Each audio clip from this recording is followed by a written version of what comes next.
Hi friends, welcome back to my channel. आज हम बात करेंगे विवेन डिसेना के बारे में, यानी कि बिग बॉस 18 के फेम विवेन डिसेना, उनकी लाइफस्टाइल, इनके करियर, उनके बारे में बात करेंगे। विवेन डिसेना को ये कहा जाता है कि वो जो है ना लक्की चार्म है। वो जिस भी शो में काम करते थे वो सुपर डुपर हिट हो जाया करता था और इसी वजह से लोग उनको बहुत ज्यादा पसंद करते हैं। और दूसरी वजह उनकी गुड लुकिंग।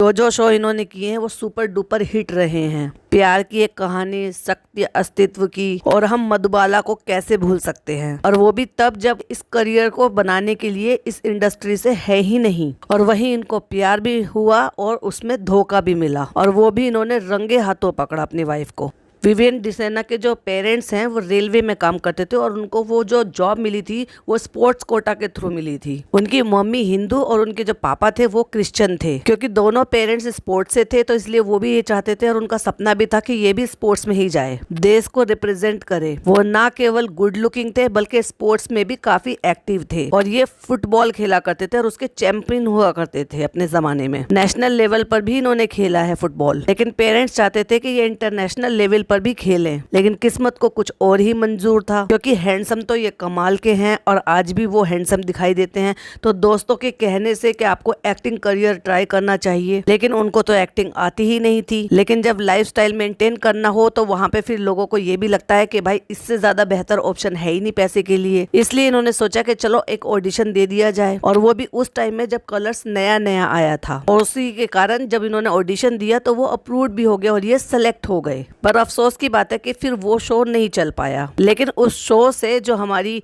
क्वीन है, यानी कि हमारी जो एकता कपूर जी हैं, उनका नज़र जो है वो पड़ चुकी थी और उनको समझ में आ गया था कि बंदे में दम है, और उनकी पार की नज़र इनको अच्छे से परख चुकी थी और उनको हीरा तराशना बाखूबी आता है। उन्होंने उनको वो शो ऑफर किया, उसके बाद वो कभी पीछे मुड़कर उन्होंने नहीं देखा। और उस सीरियल को कोई कैसे भूल सकता है, प्यार की एक कहानी, जिसमें उनको एक वेम्पायर के लिए रोल ऑफर हुआ, और वो भी एकता कपूर को इतने ज्यादा पसंद आ गए थे कि पूरी कहानी ही उनके आधार पर थी। यानी कि वही हीरो थे, मेन लीड और वही हीरो थे, उन्हीं के आधार पर पूरी इर्द गिर्द कहानी थी। और उस शो में कीर्ति कांडपाल थी उनके साथ लीड रोल में, और यहाँ से उनकी नई प्रोफेशनल लाइफ स्टार्ट हो गई। और उसके बाद वो कभी भी पीछे मुड़कर उन्होंने नहीं देखा और रातों रात ये स्टार बन गए। कई सारे जो है बॉलीवुड एक्टर को ये लुक्स में टक्कर देते हैं, लेकिन यहीं से इसी दौरान इनकी जिंदगी में प्यार ने दस्तक दी। यानी कि वो जो सीरियल था, जिस सीरियल में इन्होंने वेम्पायर का रोल किया था, उसमें जो मेन लीड की सिस्टर का रोल कर रहे थे वहाब जी दोराब जी, वहां से ये प्यार में पड़े दोनों। वहीं से इनको प्यार हुआ और 2011 में इन्होंने शादी कर ली। लेकिन अफसोस की बात है कि वो शादी ज्यादा दिन नहीं चल पाई और इनकी शादी टूट गई। मीडिया में कई तरह की अफवाहें थी, इस तरह की अफवाहें भी थी कि जो जी ने कहा कि डोमेस्टिक वायलेंस होता था, वो हाथ उठाते थे, मारते पीटते थे। तो वही विवेन डिसेना ने एक इंटरव्यू में बोला कि उन्होंने इनको जो है एक ऐसी अवस्था में पकड़ा कि जो किसी भी हस्बैंड के लिए अच्छा नहीं था देखना। यानी कि उन्होंने इनको रंगे हाथों पकड़ा और उसके बाद फिर इनका रिश्ता नहीं बन पाया और उन्होंने एक दूसरे से डिवोर्स ले लिया। और डिवोर्स में उन्होंने उनको एलिमनी में 2 करोड़ रुपए भी दिए, और जिसको टीवी इंडस्ट्री का सबसे कॉस्टली डिवोर्स एलिमनी माना जाता है। और जिस दौरान इनका ये मन मुटाव, आपस में ये रिश्ता टूट रहा था, उसी दौरान उनको नया सीरियल ऑफर हुआ मधुबाला। लेकिन अपनी शानदार एक्टिंग और अपनी मेहनत के बल पर ये आगे बढ़ते चले गए और उस शो में भी इन्होंने कमाल कर दिखाया। और उस शो में मेन लीड रोल में थी दृष्टि धामी, और उसके बाद कलर्स के ही शो में ये फिर से नजर आए और उस शो का नाम था शक्ति, यानी कि जो रुबीना दिलेक के साथ में था और जो काफी लंबे टाइम तक चला। सीरियल का नाम था शक्ति अस्तित्व के एहसास की। हाँ, ये सफलता की सीढ़ियां चढ़ रहे थे, वही प्यार के मामले में वो बहुत ही हल्का रह गया। उसी शो के दौरान इन्होंने गरिमा से भी दिल लगाया, जो कि उनकी बहन का किरदार उसमें निभा रही थी।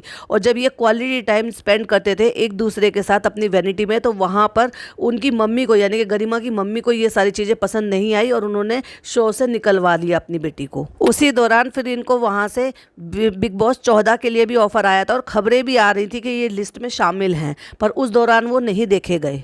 और 1 साल पहले खबरों की माने तो उन्होंने इस्लाम कबूल कर लिया है और उनकी दूसरी वाइफ का नाम है नूरान। खबरों की माने तो ये भी पता चलता है कि उनके एक बेटी भी है, और जो उनकी वाइफ है, यानी कि सेकंड वाइफ है नूरान, वो एक जर्नलिस्ट है। और अब आप इनको बिग बॉस 18 में देख ही रहे हैं।